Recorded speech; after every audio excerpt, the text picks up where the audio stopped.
सामाजिक प्रथाओं की बलिवेदी हमेशा स्त्रियों की ही क्यों बलि ली जाती है? अशिक्षा, कुपोषण, व्रत उपवास, बाल विवाह, सती प्रथा, सब इनके हिस्से क्यों आता है? अपने ख्यालों में उलझी अर्पणा मशीन सी अपने काम निपटा कर अपनी डायरी लिखना शुरू की।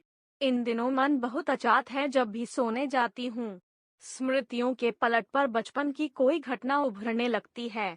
एक धुंधली सी याद है, मेरी उम्र कोई 4 वर्ष की रही होगी। नानी के भतीजे की शादी में मैं नानी के साथ उनके मायके गई थी।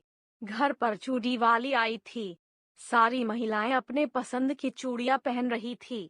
मैं भी चूड़ी के लिए कितना बेचैन हो गई थी। हाँ, मुझे भी लाल चूड़ियां चाहिए, लेकिन चूड़ी वाली के पास छोटी बच्चियों के लिए सिर्फ काली चूड़ियां थीं। मजबूरन वही पहनना पड़ा। मैंने नानी से कहा, नानी आप भी रंग बिरंगी चूड़ियां पहन लो। नानी ने कहा, मेरी किस्मत में चूड़ियां नहीं लिखी बिटिया, डंडा। उनकी आंखों में नमी आ गई थी। मुझे कुछ समझ नहीं आया। इतना एहसास हुआ कि शायद मैंने कुछ गलत कह दिया है। बात आई गई हो गई।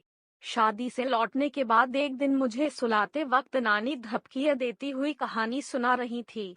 मैंने कहा, आज तोते की कहानी नहीं, रोज तो यही सुनती है। बोलो कौन सी कहानी सुनेगी? आप रंग बिरंगी चूड़ियां क्यों नहीं पहनती, वो कहानी सुनाइए। मेरी बात सुनकर कुछ पल को वो हैरान हो गई, पर मेरी जिद मान नानी कहानी सुनाने लगी। मेरी उम्र कोई 5 साल की रही होगी। उस समय हमारी शादी हो गई। उस जमाने में लड़की की विदाई शादी में नहीं, गोवने में होती थी। जब मैं 7 साल की हुई तो एक दिन हमारे ससुराल से कोई अशुभ सूचना लेकर आया। घर में कोहराम मच गया। माँ छाती पीट कर रो रही थी। मुझे खींचकर सीने से लगा लिया और विलाप करने लगी, तोहर करम फूट गेला मैया, पाहुना न रहन्यू। मैं भी बिना कुछ समझे माँ के साथ रो रही थी। मैं पूती, फिर क्या हुआ नानी? फिर क्या बिटिया, डंडा। बस इतना पता चला कि मुझे अब रंग बिरंगी चूड़ियां नहीं पहननी है, न ही सिंदूर लगाना है। मेरा बालपन द्रवित होने लगा। मैंने उठपटांग सा सवाल किया, क्यों नानी? उस समय चूड़ी वाली नहीं आती थी क्या? आती थी। एक दिन मैं घर के दरवाजे पर खेल रही थी, अभी चूड़ी वाली की आवाज कानों में पड़ी। मैं दौड़ती हुई माँ के पास गई और कही, मैया हारिन आयल हऊ, हमरा तो चूड़ी ना पहिरेला हाउ, सूचू ही पहिर ले। इतना सुनते ही माँ फिर छाती से चिपका ली और रोने लगी। उसके बाद क्या हुआ नानी? उस जमाने में लड़की की दूसरी शादी नहीं होती थी। 9 साल की हुई तो ससुराल वाले मेरी विदाई कराकर ससुराल ले आए। सासू माँ ने घर की चाबी मेरे कमर में खोस दी। 9 बरस की उम्र में ही मैं प्रौढ़ हो गई और गृहस्थी की प्रबंधिका संभालने लगी। देवरों ने मुझे माँ सा मान दिया। कमाई का पाई पाई पैसा मेरे हाथ में दे देते और खर्च के लिए मुझसे ही मांगते, कभी कोई हिसाब भी नहीं मांगते। मैंने भी यह जिम्मेवारी भगवान की कृपा से बखूबी निभाया, कभी कोई ऊंच नीच नहीं होने दी। देवरानियां भी प्रेम पूर्वक रही, कुछ बुरा भी लगा तो मौन रही, कभी मुंह नहीं खोला। उनके बच्चों को मैंने माँ की तरह ही पाला है, नेह लगाया है।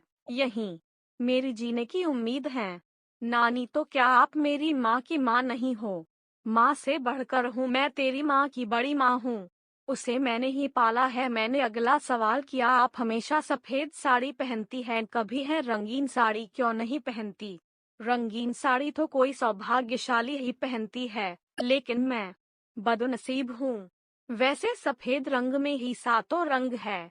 सफेद साड़ी पहनना और उसे दाग रहित रखना आसान काम नहीं बिटिया, एक तपस्या है। इसीलिए मैं सफेद ही पहनती हूँ। मैं शायद 8वीं क्लास में थी। एक दिन स्कूल से आई तो देखी माँ से रही है पूछने पर उन्होंने कोना कटा एक पोस्ट कार्ड मुझे थमा दिया। पढ़कर यकीन नहीं आ रहा था।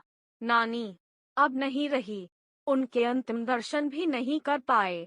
यह भी हमारे लिए काफी दुखदाई था। उनके अंतिम क्षणों के फोटोग्राफ देखी।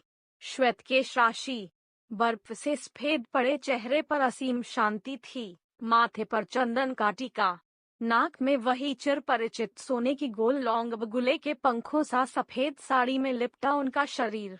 वो मुझे अभिशप्त देवी सी लगी, जिसे शापवश भीष्म पितामह की भांति मानव जीवन दुख दर्द भोगना पड़ा। उनके उजले दामन पर कभी कोई दाग न आया। नानी की तपस्या पूर्ण हो गई थी।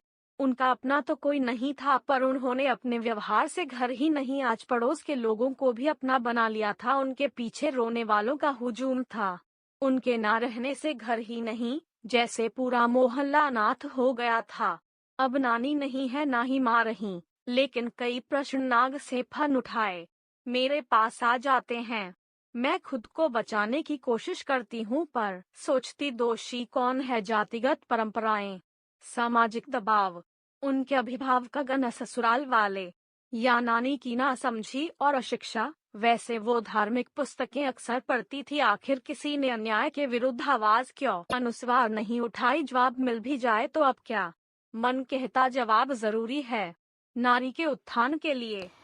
दोस्तों, कहानी पूरा सुनने के लिए आपका बहुत बहुत धन्यवाद। प्लीज़ मेरे चैनल को सपोर्ट करने के लिए सब्सक्राइब करें और अच्छी लगे तो लाइक शेयर करना